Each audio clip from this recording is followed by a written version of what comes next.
Alright, so in this video we'll talk a little bit about cascading systems. So as you can see in this example, we have an input signal x of n, and it goes through one filter h1 of z, and then say it goes through another filter h2 of z, and then we get y of n. So in this case, it's going through two different filters.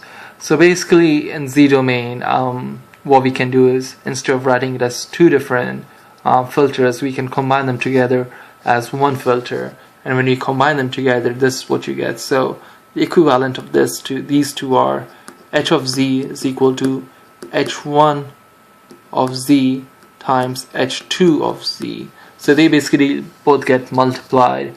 So if you know two different filters and you need to calculate, what was the overall effect of these two filters, all you need to do, there's the equivalent system for them. You just need to multiply them.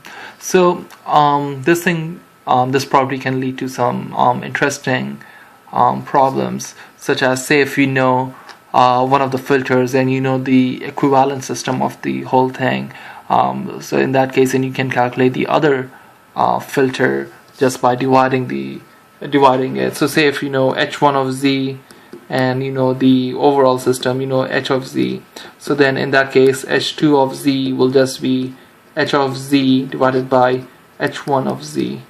So this was the formula we had, and these are the things we know. And so to calculate the unknown h2 of z, all we need to do is divide it. So it's really just algebra now. So that's the beauty of z domain.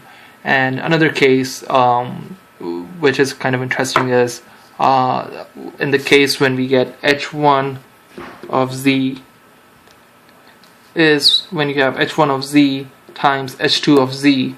So in that case, when this is equal to 1, so what that means is when this input signal, it goes through the two filters, and then when you get 1, that just means there was no net effect on the signal. So basically that means x of n will be equal to y of n. So why is this important?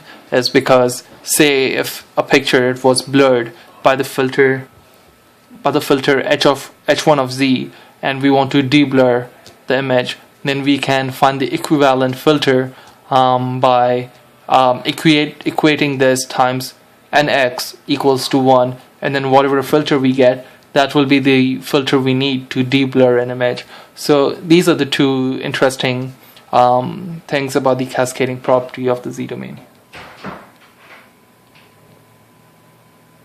Also, this property is called as deconvolution, and especially in the case when you are making it equals to 1, it's also called as inverse filtering.